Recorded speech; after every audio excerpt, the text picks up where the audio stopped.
Tinapay mula sa langit. A daily morning devotion with CRC Family.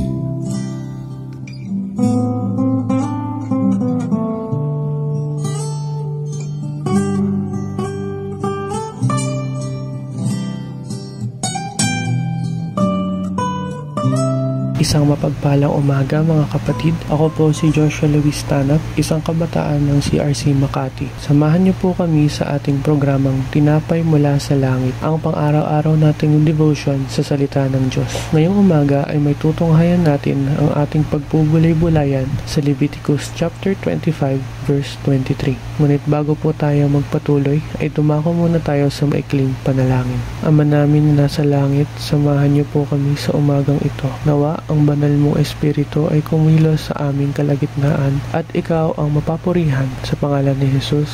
Amen. Ang pamagat po ng ating pagbubulay-bulayan ay The Fundamental Principles na matatagpuan sa Leviticus chapter 25 verse 23. Basahin po natin sa Tagalog ang magandang balita ng Biblia, verse 23. Hindi ninyo mabibili ng lubusan ang lupain, sapagkat iyon ay akin. Pinatitirhan ko lamang sa inyo iyon. May tatlong bagay po tayong matututunan sa ating binasa. Una, ang pagbibigay diin sa kahalagahan ng pagpapanatili ng ugnayan sa pagitan ng lupain ng Israel at ng orihinal na may-ari o kanilang tagapagmana. Ito ay tumututol sa permanente at lubos na pagbenta ng lupa. Sa halip ay inirekomenda ang kondisyonal na pagbenta na may asahan na sa pagtatapos ay ibabalik ito sa mga orihinal na may-ari sa panahon ng jubileo.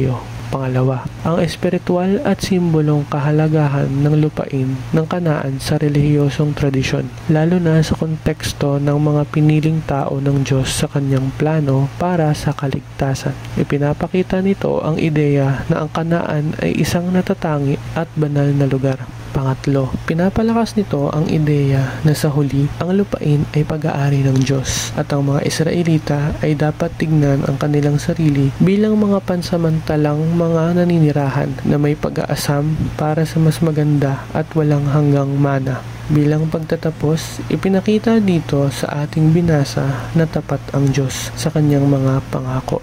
Nakarating sa lupang pangako ang mga Israelita sa Kanaan, kung kaya't naglagay ang Panginoon ng mga ilang paalala kung paano mapoprotektahan ang lupain. Ipinapaalala rin sa kapanahunan natin ngayon na lahat ng nasa mundo na mayroon tayo ay mula sa Diyos at pag-aari niya. Lupain man yan, mga ari-arian, kayamanan, mga bagay, pati ang ating buhay. Subalit, ang Diyos ay may pangako sa kanyang mga anak. Ang ating mamanahin sa kanyang kaharian, mga kayamanang hindi masisira at walang kapintasan, tirahang hindi kukupas na inihanda at ipinagkaloob ng Diyos sa mga nagmamahal, nakipag-isa at sumusunod sa kanyang kalooban. Ito'y magpawalang hanggan, ang tunay nating kalayaan. Tayo po ay manalangin.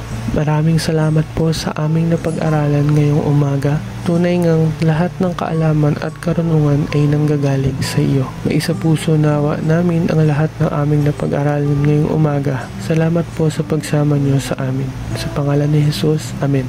Maraming salamat po sa inyong pakikibahagi. Muli niyo po kaming samahan bukas sa ganap na alas 5:30 ng umaga. Lagi po nating pagnilayan ang salita ng Diyos dito sa programang Tinapay Mula sa Langit. Malaya po ninyong ibahagi ang bidyong ito upang kayo rin ay maging pagpapala sa iba. Pagpalain po tayong lahat ng Panginoon. Magandang umaga po.